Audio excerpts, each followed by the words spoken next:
is Friday, the 20th of January, 1961. On the day when JFK is sworn in as president, American millionaire Buck Surfeit enters a London train station carrying a briefcase, followed by his secretary, Dick, struggling with 3 heavy cases. Come on, Tation, it's leaving. Hurry up. It's okay, sir. We have 8 minutes, 37 seconds. Hollywood starlet Reggie Ludley enters, followed by a porter with a trolley of cases. Blimey, what you got in here? Dead body? I suppose being a famous actress, you have to carry a lot of stuff. Got to look your best, eh? Oh, you recognize me. Cool, baby. Going all the way to Banbury, miss? Nuh-uh, it's some place called Mord Manor.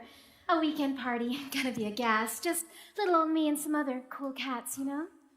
Next to arrive is eminent surgeon Dr. Francesca Loosely Stitcham, tightly buttoned up in tweed suit and brogues, carrying a Gladstone bag. I've been invited to a party. Yes, the invitation said. That letter made it clear. Ah, here comes Colonel Musket. Of the year. I'll enjoy the occasion. Going to play, have me some fun and games tonight. All right. And here comes famous whodunit author, mark my word, and his girlfriend, Minnie Major.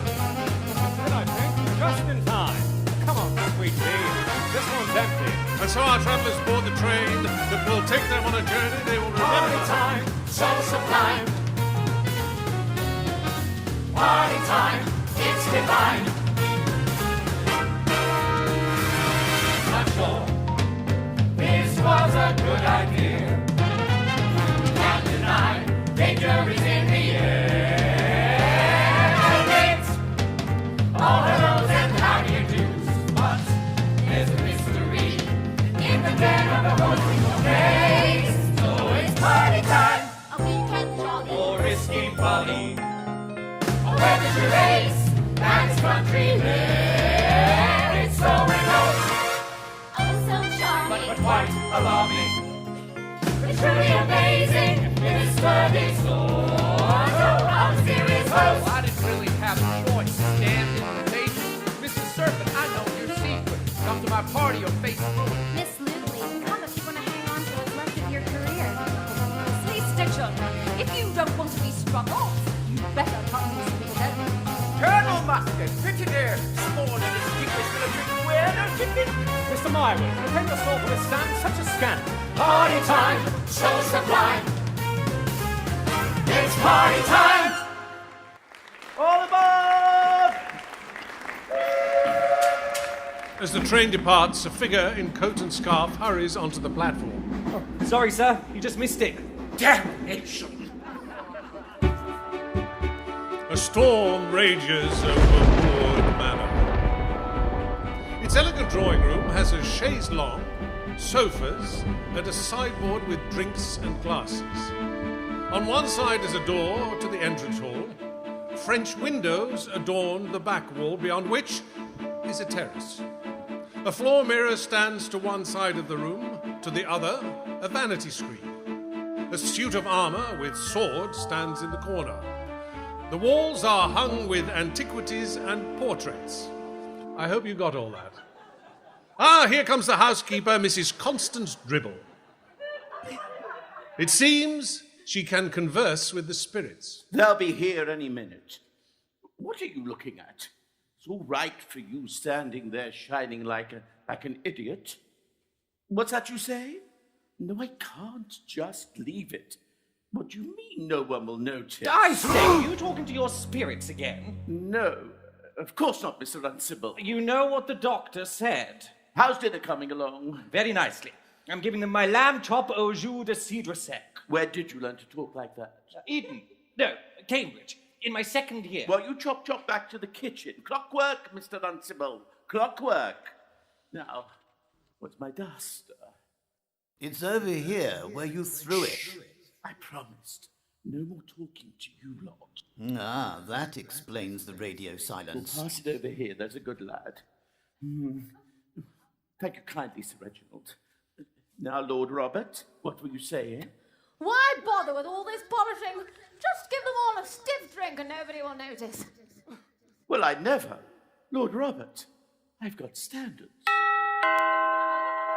The first guest to arrive is Colonel Bluffer's musket. Please help yourself to a drink, Colonel. Well, don't mind if I do, Mrs. Dribble, sir. Mrs. Constance Dribble. Unusual name. Rings a bell. Does it, sir? Common enough, I should say. I should cocoa. Oh, a Glendwannock single malt. You've got some formidable spirits, eh? Spirits? I don't know what you mean. So there. Strange woman. Eh? What did I say wrong, eh? Perhaps this weekend won't be so bad after all. Our brave colonel seems nervous. Next to arrive are Buck Surfeit and his secretary, Dick. Ah, Mr. Surfeit, let me take those wet things. I've heard a lot about this Surfeit fellow, a whiz on the stocks and shares. Now, come on. There's nothing to be scared of. Through here, gentlemen. Excuse me. Station, fix me a scotch. Have one for yourself. Gee, thanks. How'd you like to look at them apples? Must be worth a few bucks. If I was 20 years younger, growing up among the poor, I took a flexible view of the law. Clawed my way up strictly nickel and dime. But the king of green doesn't do petty. No. But way back then in the day, well, this would all be stashed away through the fence and turned to cash in a snap. Another mark, another unsuspecting sound. But then I found I had a gift, a way to charm every schmo. Said, buddy, you wanna make some dough. So many greedy, defenseless marks became the victim of a big dirt shark. I got myself a fancy name, and I became the king of the game. Stop the grifting, no more days on the lam. And the walls, I'll please invest in your scale. Of course you can, I'll take your dough. Come on, cause frankly I don't give a damn.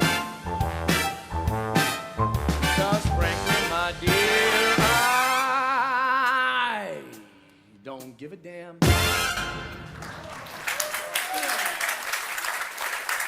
Oh, hey, fella. Who are you? Colonel Musket. Coldstream Guards are retired. Ah, Surfeit. Buck. Surfeit's the name, stocks, and shares of the game. This here's Tation. Oh, hi, I'm Richard, but most folks call me the Dick. Dictation. Let me guess what you do. Yo, I'm Mr. Surfeit's secretary. Just... Really? Doctor, do please come in.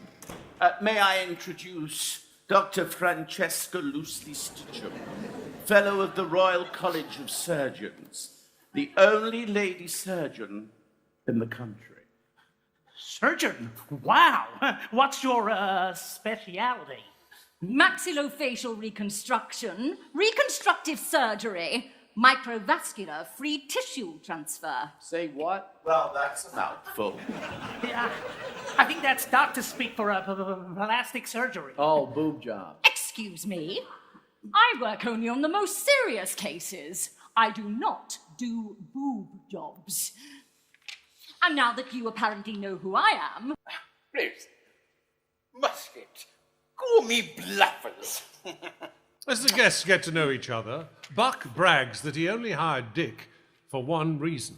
He has a photographic memory. Show him, kid. Yeah, oh, I don't know. It's just But Buck insists, and Dick puts on an impressive demonstration of memorizing a complex formula given to him by the doctor. Bracket TB minus TM close bracket times SB times BB times CB. Impressive. Really impressive. Wait. There is something on the back, and I'm having to read it in reverse. All I ever wanted was your affection. Yes, Mr. Tatum, that'll do. Do come through and meet everyone. May I introduce Mr. Mark Mywood and his companion, Miss Minnie Major.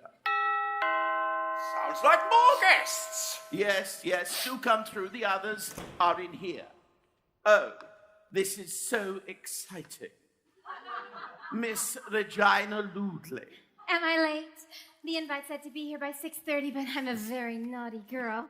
I like to delay everything to the last possible moment. Say, babe, don't I know you already? You should. She's been in enough films. She has the kind of fame some of us can only dream of. What? Only yesterday I saw your face on a poster on the back end of a bus. Films? I saw a famous movie star. With a face adjacent to the back end of a bus. Mark's famous too. He's a best-selling author. Really? Is that so? Oh, what kind of books you write? Oh, you must have heard of Mark. Or his hero, Mycroft Steele, international detective. Sorry, you got me. The bride wore a shroud. Love me to death. You must have heard of Mycroft Steele. Plain like a planet, he's the real deal. The greatest invention of literary fiction. He can give a girl quite an addiction. He's a world-famous author. He's a genius. A genius. His plots are precocious and wild. Would you like me to sign? The murders may leave us in mild disgust, but by the end of the book we're all hooked, we're completely beguiled. I have to admit that a private eye is the man of my dreams, my ideal guy, but finding a sleuth to love, it isn't quite as easy as that. They don't grow on trees or come out of a magic hat. So after years of waiting, without so much as a nibble, I lowered my sights from a detective to one who merely screams. Well, it's almost like dating a detective, isn't it? No! I mean, that's interesting. I hear what you say. Yeah, but why, oh why, would you settle for second rate? Who knows when the real thing might happen your way? A girl like you deserves a very own detective playmate. His murders may leave us in mild disgust, but by the end of the book we're all hooked, we're completely beguiled. Well, you may be, But by the end of the book we're all hooked, we're completely beguiled.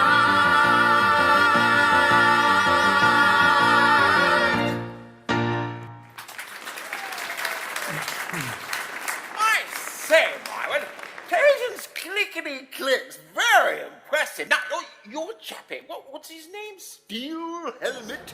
Why don't you give him one of these pornographic memories? yeah, I think you mean photographic, Colonel. You have a photographic memory. Oh, Mark, jolly useful for a detective. Detective, no, I'm a secretary, like I said. No, silly. Mark's hero, Mycroft Steele. Oh, right. With a photographic memory, your hero could have every Scotland Yard mugshot in his head. Mycroft Snapper Steel. His memory? A book of 5,000 faces. You could call it his Facebook. Ho, ho, ho. Minnie. That name would never catch on. Mrs. Dribble announces that Mr. De Soto has been delayed and will not arrive until tomorrow. She formally introduces each guest and realizes that one of them is missing. Before dinner, in Buck's bedroom, Dick finishes helping Buck with his bow tie. Good. Now turn around. Huh? Go on, turn. Dick turns away. Buck opens his combination briefcase and views its secret contents. I trust no one, not even you. So, where was I? Oh, yeah. Here's a load of horse dove for you. Sir? A horse dove, you know, something to nibble on. Oh, you mean hors d'oeuvre. Don't get smart with me, son. Well, that doctor... Dick secretly throws a cufflink under the bed. Oh, Dr. Loosely Stitchum, you mean? What you see how she looked at that actress broad? Well, no, See, that's what I mean. Eyes and ears. Eyes front, patient. You see, you understand up here, all right, with logic, but you know squat about the heart. And even less about where real men think. Oh, really? So start thinking like a man, with your balls. But what's that got to do with the doctor? She was eating that actress broad up from tootsies to titties. Oh, you mean... Exactly. And that housekeeper, mad as a bat. You want to watch her. Trust me, I've seen some crazy broads in my time. Now, come on. Let's go to dinner.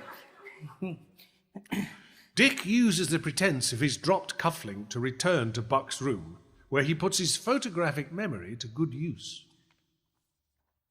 It seems Dick has a secret. He turns on a torch, finds the cufflink, then expertly cracks the briefcase. Station, what the hell's taking so long? Dick locks the case and dives under the bed just as the door opens and Buck storms in. What the hell you doing down there? Found it.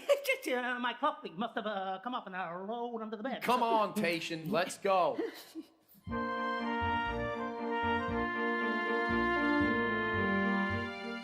After dinner, the guests continue to get to know one another in the drawing room. Reggie reveals that she came from England before making it big in Hollywood. Suddenly, Minnie sees a man in black in the garden, and they all rush out to apprehend him. The colonel returns, looking for a weapon, and spots a figure in the shadows. Who's there? Oh, it's you. Had the same idea, eh? I should worry well, Coco, looking for ammo. An arm reaches in and removes the sword from the suit of armor. Don't bother with that.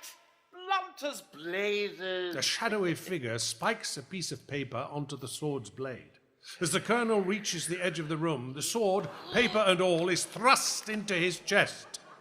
He collapses as the stranger exits. Moments later, the others come rushing in. The doctor feels for a pulse. Dead as a gatepost. Oh, that's awful. Oh, there. It's only a dead body. I think there's a message attached. Dick removes the sword from the colonel's body. He stares at the note and makes a click. Oh, Mark, a real-life murder for you to solve. I mean, it's just too tragic. But Mark's always looking for new plot ideas, aren't you, darling? Come to think of it, you haven't had any new ideas for Simply Angel. Let me see that. What does it say, darling? Well, some very interesting stuff about the colonel. At the subsequent inquiry, our brave colonel blamed the dead hero to save his own skin. Now you feel his arc. Is what? It says, Now, there was only... Sorry. Spelled W-R-A-A-A-K. But I deduce the killer wrote this in a hurry. You see, you compare the neat hand at the start of the note with the hurried scrawl at the end. The downward slope of the characters dealt... Okay, Sherlock, save it. What's ra-arc? Well, I deduce that in his haste, the killer misspelled the word ra. His? Well, of course. Oh, come on, of course. Well, you said in his haste. Well, yes, it's evident this is a man's work. Definitely a man out there in the garden. We must call the police immediately. Ah, there he is, there, in the gardenias. Yes, look, the gardenias. Not my gardenias. Well, come on, what are we waiting for?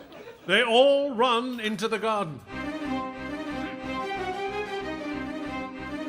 They all return. pushing a man dressed in a black suit and a scarf. Stop! I'm the Reverend Audley Pius, Bishop of Stepney. Unhand me at once. Oh, Your Majesty. My ass, you know, Bishop. Well, I'm going to call the police. Excuse me. Hello? Yes, it's Mrs. Dribble here, housekeeper at Moord Manor. There's been an unfortunate occurrence. For the start, my gardenias have been trampled on. Oh, really? Bamboo sticks? Okay, I'll try that. What? Oh, yes. Well, there's a man claiming to be a bishop. I am a bishop. Well, if he is, who on earth is the intruder? What, dear? Oh, yes. There's an intruder. Look, you seem quite sensible. Can't you help? Why, I think I can. Would you excuse me? Just. Oh, then there's the poor colonel. He's had an accident. No, dear, he's dead. Look, can't you just send someone? What? Well, I never. Really? Hang on, I'll write it down. Bridge. Lock all doors. Yes, we have a cellar. All right. Thank you. Goodbye. As Mrs. Dribble returns, Dick appears with a copy of Burke's Peerage and some sharp questions. It says here the Bishop of Stepney ran a charity for orphans, huh? When did you start it, huh?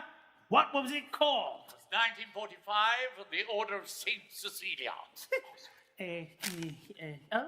Bishop, I do apologize. I'm so sorry, Your Highness. No hard feelings, buddy. As they become better acquainted, alliances form, animosities take root. Minnie reveals she yearns for a detective as a boyfriend and is only with Mark because, as a writer, he was the nearest thing she could find to the real thing. Dick reveals he went to Harvard, which immediately inflames Mark's inferiority complex and ignites the bishop, who cannot resist the combination of a good-looking young man and a solid cerebral muscle. The looks of Adonis, the mind of a philosopher. Oh, if only I were a little younger. When Mark implies that Minnie is stupid, Dick asks Minnie why she is with him. Well, it's quite glamorous, I suppose. Book launches, literary parties. He likes having me around because next to me, anyone looks clever. Oh, come on. You're smart as a whip. And if I may say so, way too pretty to be wasted on... Oh, do you think so? Meanwhile, the doctor is fascinated by Reggie and disapproves of Buck's handiwork.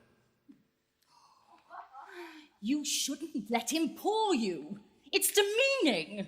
What's the meaning? What? You said it's the meaning. Oh, you sweet girl. Demeaning, I said. Men like him have only one thing on their mind. Oh, I know that's silly. But if I got that cat alone for a few minutes, he'd be eating out of my hands before you could say va-va-voom. No, no. Yes, yes. If a girl like me could get a guy like him, all my worries would be over. Worries? Well, sure. Do you think this is gonna last forever, Doc? Francesca, please. You shouldn't let men tell you how your body should look. It's your body. I get it, dumb actress. No, not at all. Look, Doc, these babies will soon be heading south for the winter. But I have ambition, I have drive, I want to be the first female studio head. And to do that, I need leverage. Behind the tits and teeth, there's a brain, a plan. I even wrote a poem, to keep me on track. Oh, a poem. You want to hear it? When I'm being caught at or told to lose a few pounds, babe, I say this poem over and over in my head. Hollywood women, we have to conform. Each studio has its own view of the norm. So here a nip, here a lift, there a quick tuck. If it gets me the part, why should I give a fuck? All right. Do you know who I am? More than one way to beat the system. Miss Ludley. I'm the country's foremost plastic surgeon with a Harley Street clinic. Oh, really? That's cool. Yes, and now that you've explained, maybe I could, A consultation? Free of charge, of course. Say, Doc, are you blushing? No. Well, I've never met anyone quite like you. Beauty, brains, cunning, ambition. Oh, I'm the full package, Doc. Say, would you really compromise your principles for me? Well, as you say, there's more than one way to be...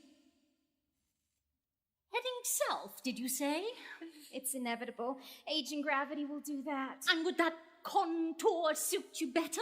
Oh, definitely. It's positively gravity-defying. Could you really do this? To these?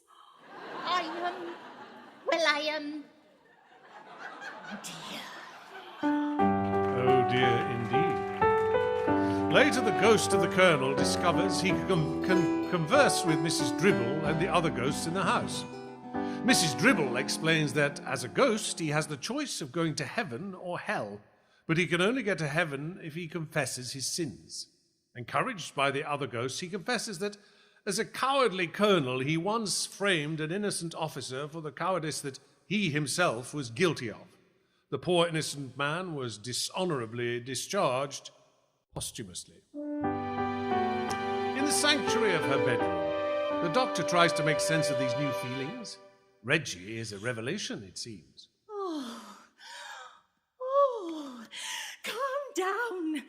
Calm down. Oh, goodness me. Oh, I must get my heart rate down. Oh, Reggie. Oh, I could learn from you. Powerful, ambitious, going into battle on your own terms, not afraid of your own sexuality. This is a place I've never known before.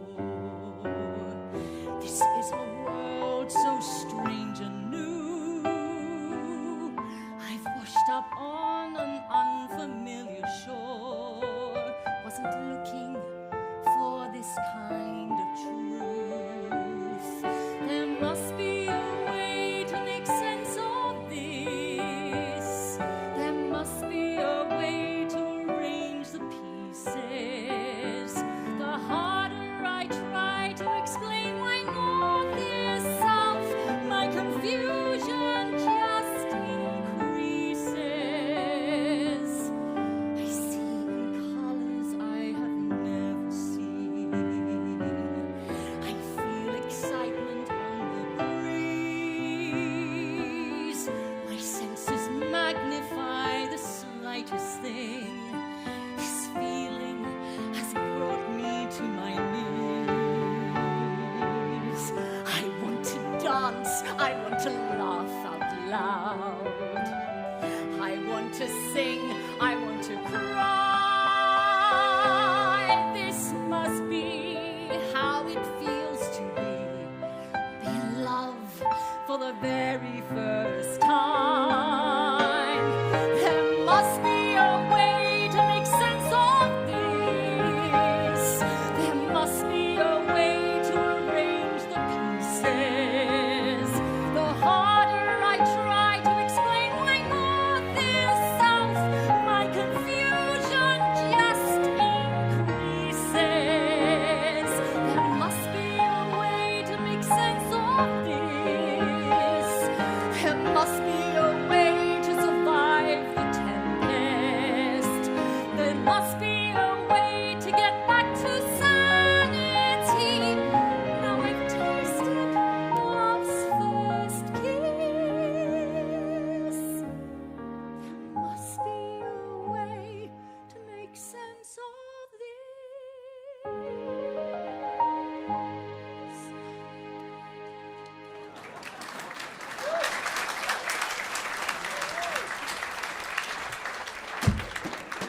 Hello? Is anybody there? Oh, it's you. A gloved hand turns off the light. What are you doing?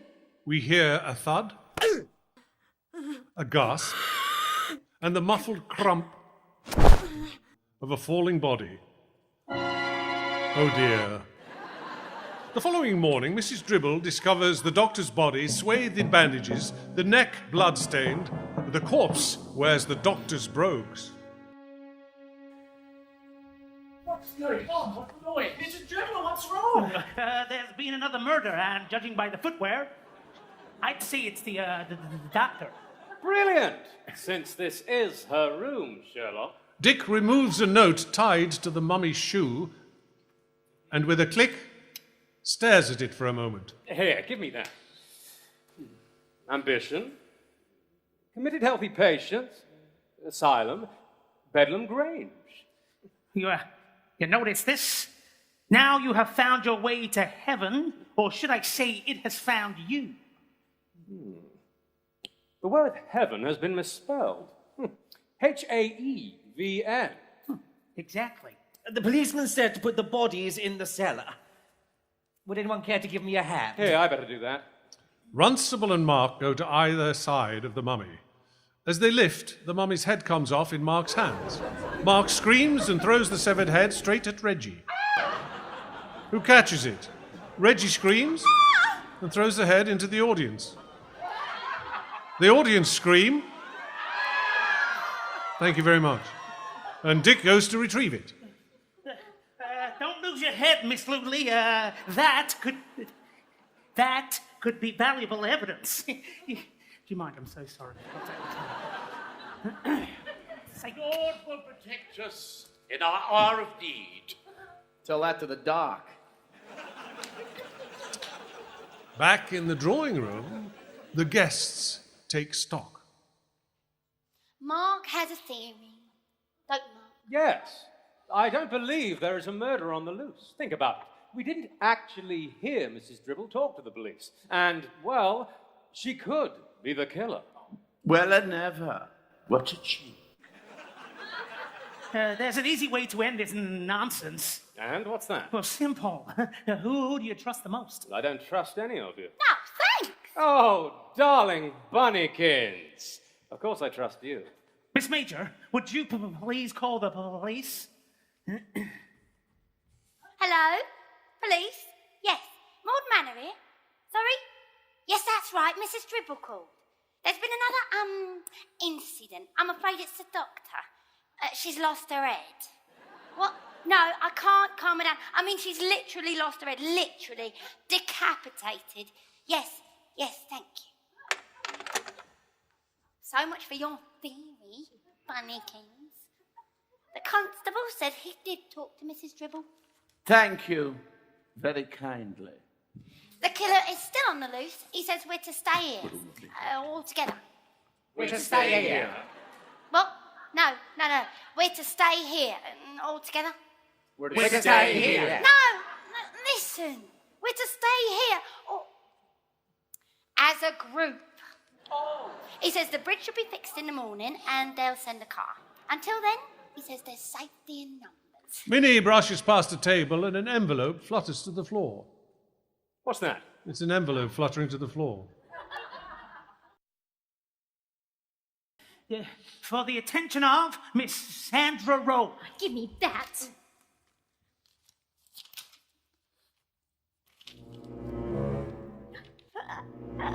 Reggie, can you hear me? Stay calm. Reggie thrashes around for a moment, then dies. Then dies. Thank you. Pius goes to pick up the letter. Stop! I think the letter has poison on it. Pius takes tongs from an ice bucket and carefully reads the letter. What a bully you were at the orphanage. May I? Dick takes the tongs with the note and holds it up. He stares at it for a second. Goodbye, this is Sandra Rose. Love, Lizzie Sorebottom. Time for Kiss-Assy. Kiss-Ass-E? Sore bottom, I say. That's a bit rude. Kiss-Assy, it's all one word. Spelled Kisasi. So it's sore bottom, like a name. Well, you can kiss my assy if you think I'm staying here to be to be whacked by Mystery Man. If he's out there, sir, I don't think it gets far. Better to stay together. There's only one thing we can do. Pray to the Lord for salvation. Oh, well. Thank you very much. Now, when I was lost in the garden, I found a chapel. I suggest we all go there and pray. The bishop is met by an embarrassed silence. Very well, then. I shall pray for us all. I suggest we meet back here in an hour.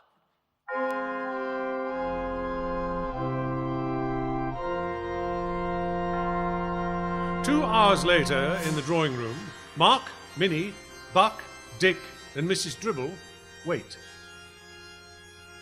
He's been ages. What can he be? We're prisoners.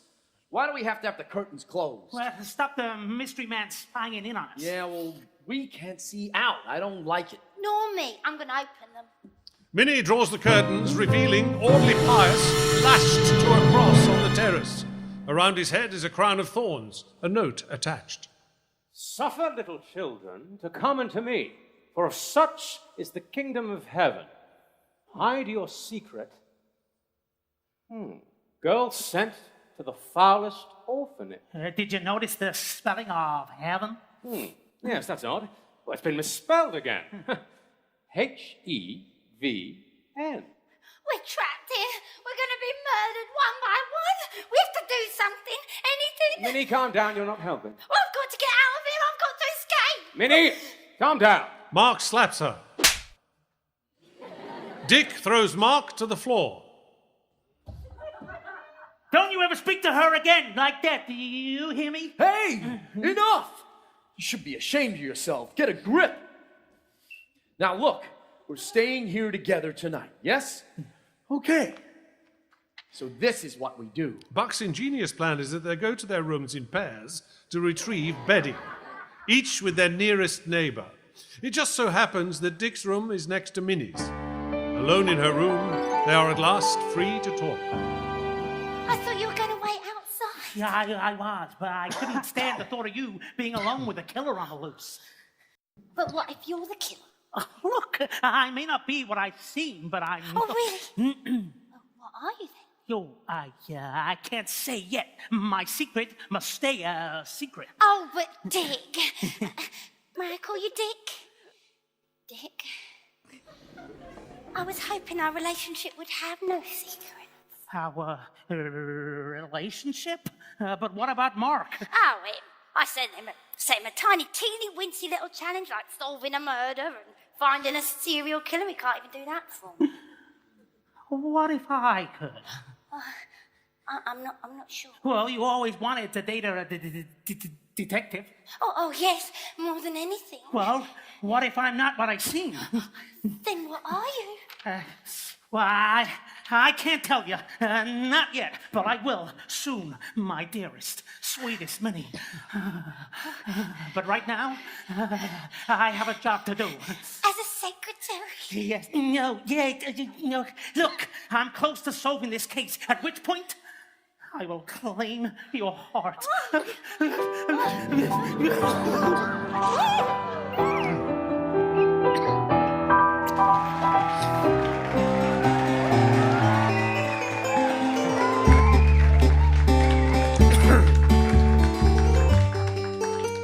In the drawing room, the ghosts of the colonel, the doctor, and the bishop follow Mrs. Dribble around like lost sheep. The ghost of Reggie enters, and they gently break the news to her that she is, in fact, quite dead. The other ghosts tell her how confession can determine whether you go to heaven or hell. They're right, dear. You're suspended between worlds until they decide where you're going. Confession, it seems, is, after all, good for the soul. Who knew? Confession? After all I've done? Oh, yes, I found it rather invigorating. The letter, the one that poisoned you. Sandra Rose, it called you. Oh, that. Well, though I found fame as Reggie Ludley, I grew up under my real name, Sandra Rose, in an orphanage run by Satanists. It was tough. I learned to fight. But I went too far. I became a cruel bully who picked on the other girls. On one girl in particular. I was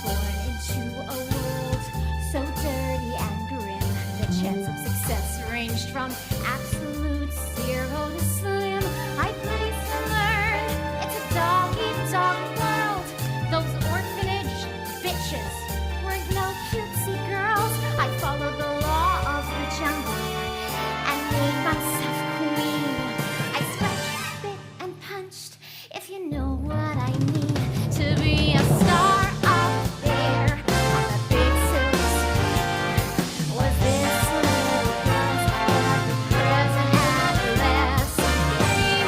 Glasses set free. So I sharpened my claws, slammed the door, and threw away the key. In the orphanage, I found life could be pretty hard. It was the large life emotionally scarred. But pretty soon I learned to play my trump card. It was no holds barred. Hey, Mr. Producer, won't you give me a part? I can sing and I can dance. I'll break a man's heart. This is Hollywood, babe. Not Shakespeare, not art. Now show me some Fanny, you little English tart. When Hollywood beckoned, I had hopes, I had dreams. A tinsel town, babe, how I traded and schemed. I had all the equipment, and I learned some things the ladies should know. A hat, British shipment. I was Greta, Rita, Marilyn Monroe. In Tinseltown, you make a wish. In a flash, it happens. In a flash, shit I happens. used to speak English, sex symbol, oxymoron. Symbol oxymoron. Anything you want, it's more than a handful. It's more than a handful. In a land where happiness lurks around every corner. Peace looks round every corner. Be a star up there on that big silver screen. Was this little girl's ever-present adolescent dream? Fate chose to smile on me, so I met with a producer whose deal was to seduce. Yes, so what? I want the superstar to me, me, me.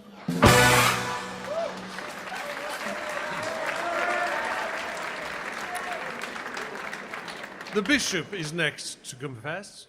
As a man of unconventional tastes, I was once discovered in a compromising position with the rector. To keep my discoverer quiet, I sent her to that terrible orphanage, Sore Bottom Hall. Mrs. Dribble offers to go and get more pillows from upstairs. Moments later, a scream pierces the night air.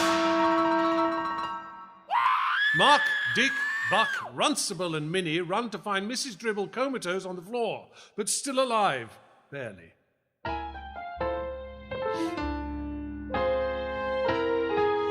At 11 p.m. in the drawing room, Runcible, Mark, and Buck sit in silence.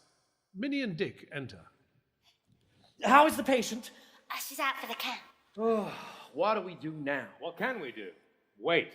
Minutes drag on like hours. We're going to check on Mrs. Dribble. Aren't we, Runcible? Are we? Oh, yes, we are.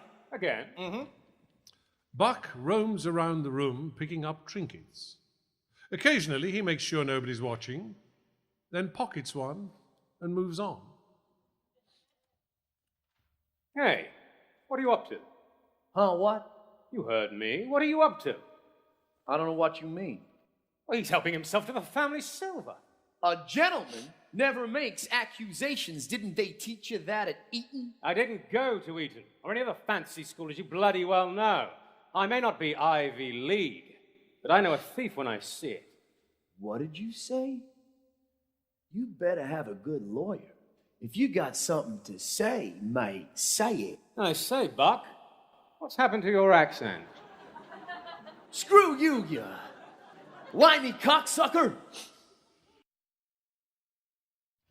Well, that was interesting. It's close to midnight.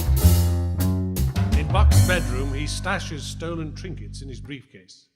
As he does so, a pole with a noose attached, held by an invisible assassin, hovers over his head. The noose chases him around the room, cat and mouse. Buck closes the case and goes to the door. As he turns out the light, the noose snaps around his neck. The attacker removes the noose and bends over a dead Buck, doing something unseen. A clamour of voices approaches. The attacker exits.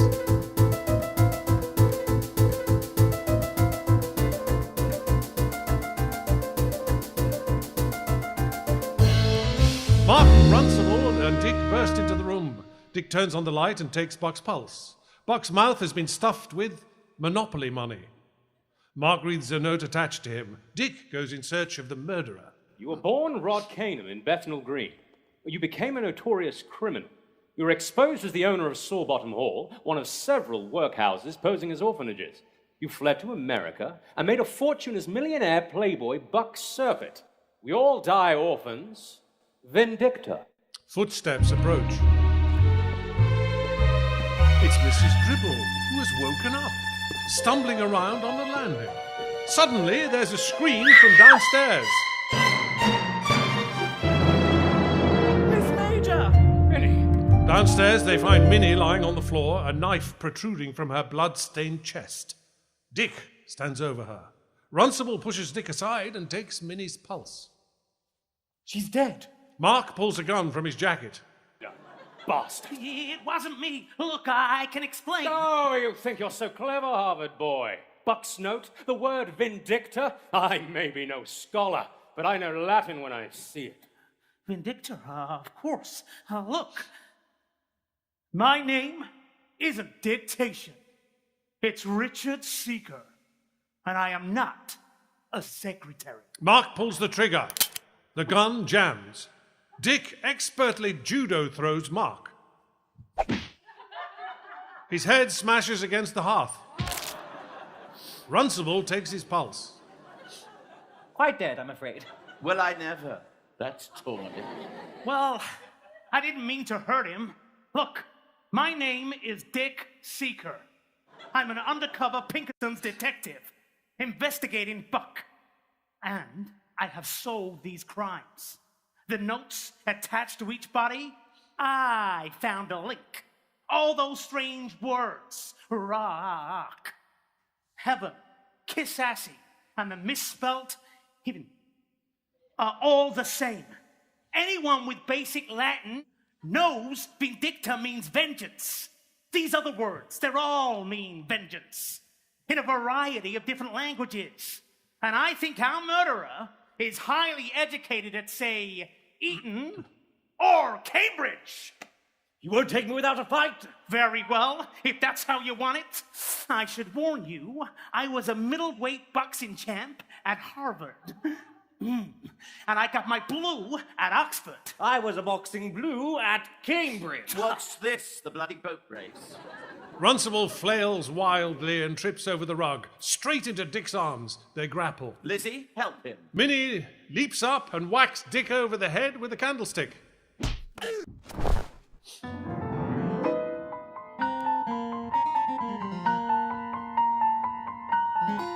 Dick is unconscious, tied to a chair. Mrs. Dribble watches him. The ghosts of Buck and Mark are told the bad news that they are now ectoplasm. The other ghosts commiserate. Runcible and Minnie enter as Dick comes to.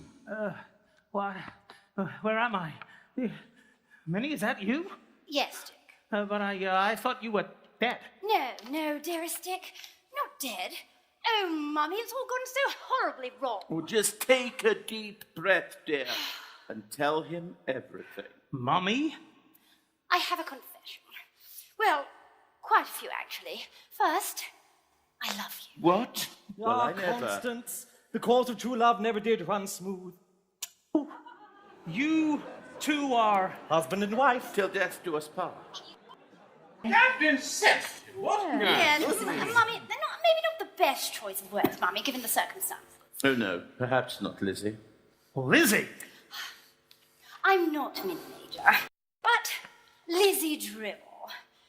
We planned this whole weekend until it went all wrong when you killed Mark. Who we were trying to frame for the murders. Each guest was blackmailed into coming. They didn't know Mr. DeSorto. They couldn't. He doesn't exist. In fact, DeSorto means fate in Esperanto. That was Runsell's idea. Yeah, I still don't get it. Why frame Mark? Well, when I was at the orphanage, I used to read murder mystery books. But where do you think we got the idea of how to kill this lot? What lot? Mrs. Dribble? Quiet! That's better. I couldn't hear myself think. I might as well own up. I can see their ghosts. Oh, no, not again. They're here now.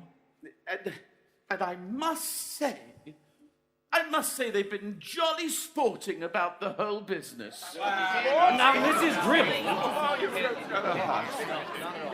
It's all right. Mr. Surfeit, would you kindly lift this spoon? I'm a ghost. I can't. Yes, how can I lift it? No, your ectoplasm. If you concentrate all your energy on the spoon, you can lift it. Oh, no. She's finally flipped. Really? I can lift a spoon. You can. Try. Come on. Use the power of the Yankee. Come on, you can do this. Come on. Oh, Mrs. D, you're not bonkers after all. Hello? So, where were we, huh? You were at the orphanage and... As a 13-year-old, I had a crush. I wrote to dashing young author Mike Marwood, declaring my love.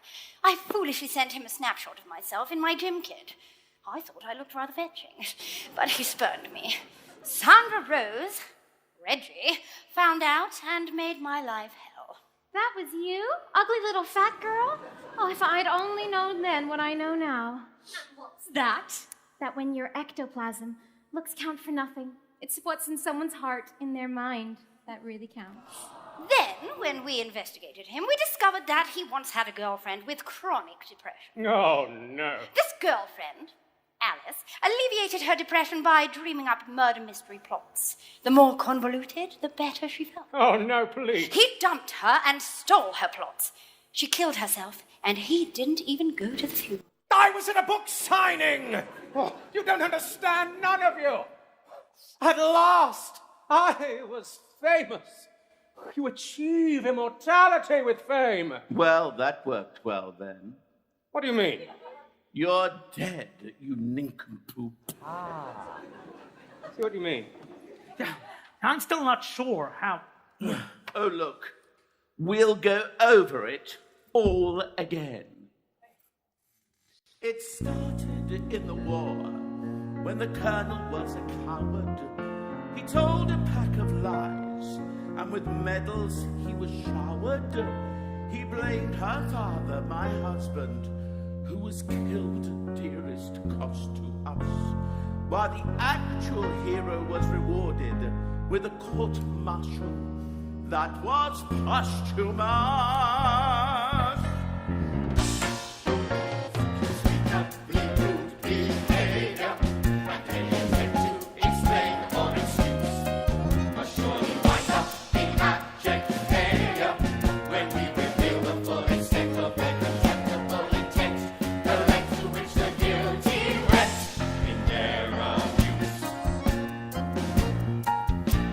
The doctor met her fate For not doing what she ordered. Her father craved a son, but was landed with a daughter. Impatient with her poor patience, she abused her responsibility and packed this grieving widow off to the nearest mental facility.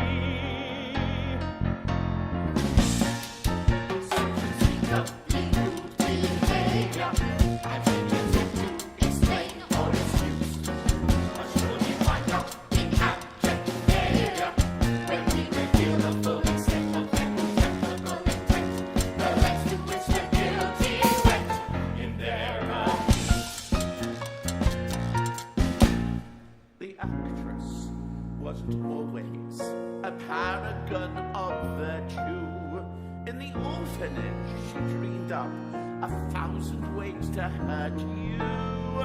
She lied and kicked and punched and screamed her way to the very top of the pile. A calculating, ruthless beast was hiding behind that Hollywood smile.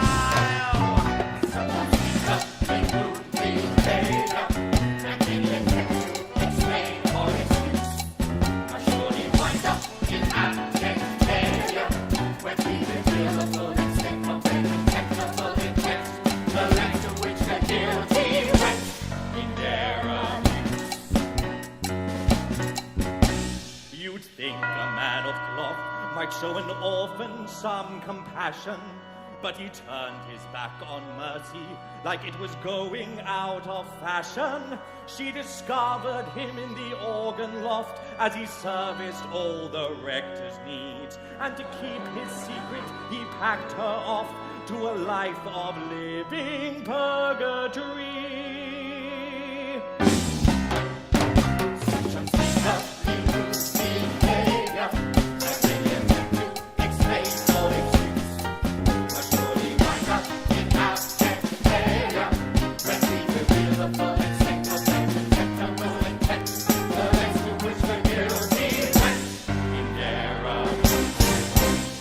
A Yankee millionaire was in truth a British shyster. Extortion was his game. He was quite the swindle meister. He ran off to the United States with my fortune stashed away. The poor man was in quite a state. That's when I decided there was a price to be paid.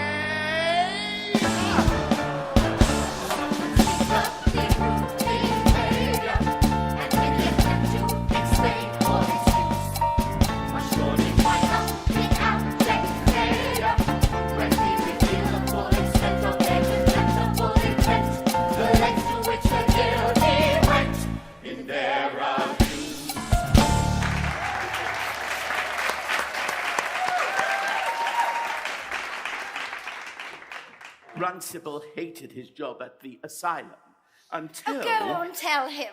This is my favorite bit. So romantic. At Bedlam Grange, I met a precious little bird with a broken wing by the name of Constance. Yes, I was that broken bird.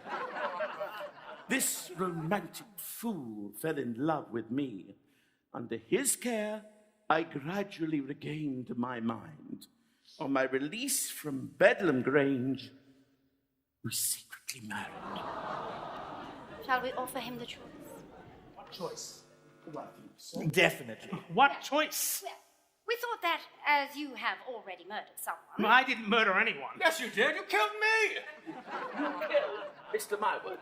Well, come on, that was an accident. Oh, Dick, that's a teensy-weensy little detail. You took a life, so you're one of us. What do you mean? It's simple, dear.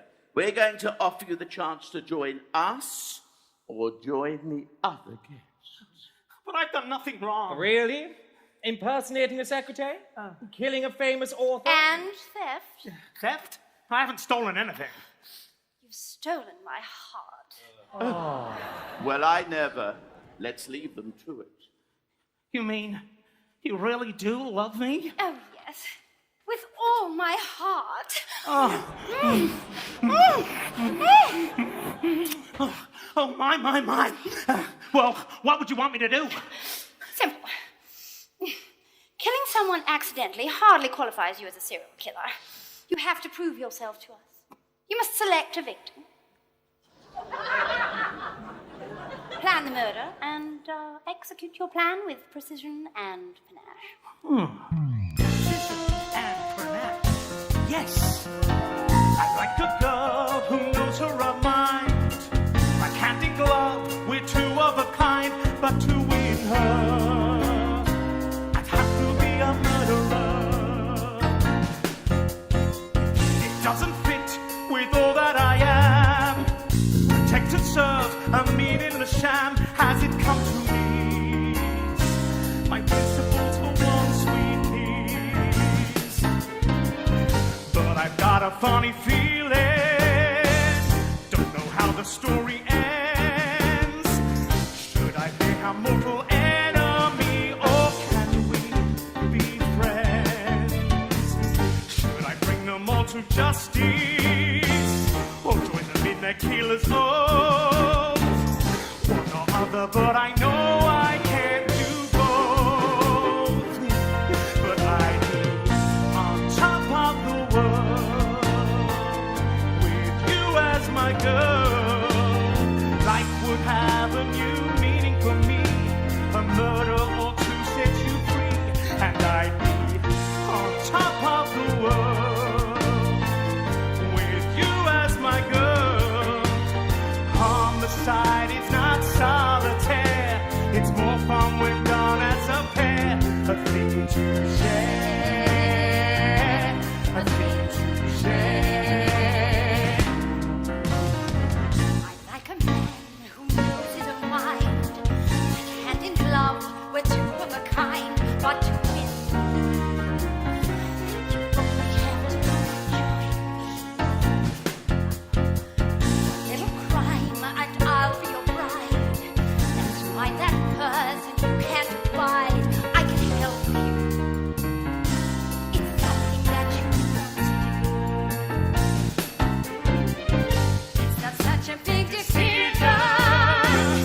If you choose your targets well, you send them on their way to one beside if it's heaven or hell.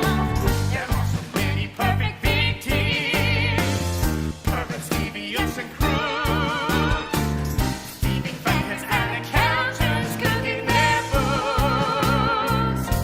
But I'd be on top of the world with you as your girl. Life would have a new meaning for me, a murder or two sets you free, and we'll be on top of the world with you as my girl. Homicide is not solitaire, it's more fun when done as a pair. A thing to share, a thing to share, a thing to share.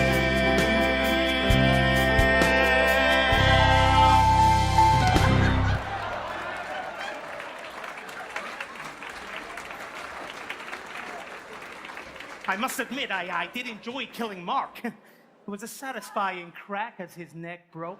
So there's just one more to decide. Well, what's that? Who is your next victim going to be?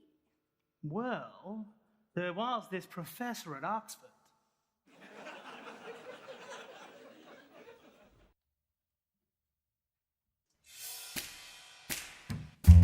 If homicide's your thing, one's not enough, you need a string.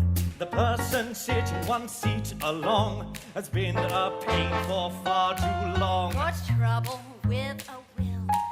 Got a partner you would like to kill?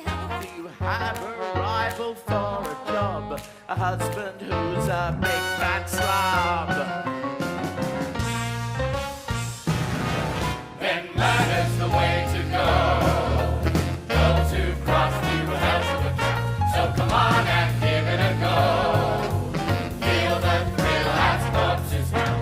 You'll get that murdering glow when you see your body count. You'll get that murdering glow when the numbers mount in your body count.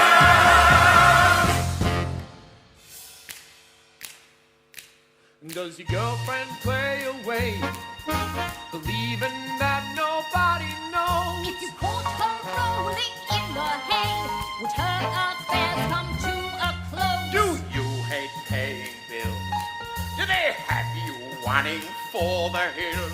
The taxman ought to watch his back. He could disappear between the cracks. And murder's the way to go. Those who cross to hell to account. So come on and give it a go. Feel the thrill as corpses count. You'll get that murdering glow when you see your body count. You'll get that murdering glow when the numbers mount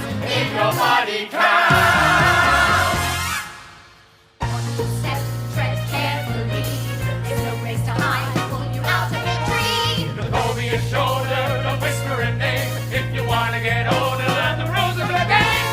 Have a care in your eyes. It might be sweet behind.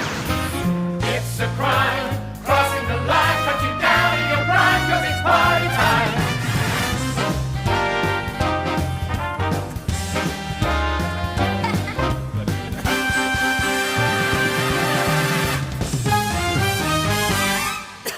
Stabbing, poison, and old cricket bat. Four-story window, whoops, splat. Asphyxiation, a fight to the death. Wound in a bar. That man on the rope is well hung. So polish your golden gun. Trap doors appear in the floor, make the love that in floor and it's all for you. And that is the way to go. Those who cross you will have to account. So come on and give it a go. Feel the thrill as promises count. You'll get that murdering glow. When you see your body count, you'll get that murdering glow. When the numbers round in your body count, body count, closing round, body count. The end.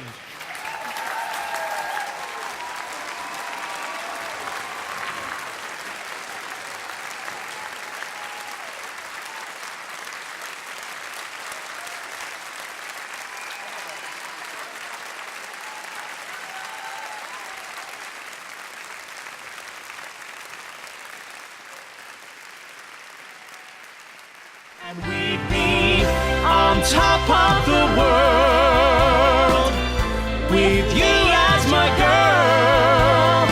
Life would have a new meaning for me, a murder or two sets you free. And we'd be on top of the world with you as my girl. Homicide is not solitaire. It's more fun when done as a pair. A thing to share. A thing to share. A thing to share.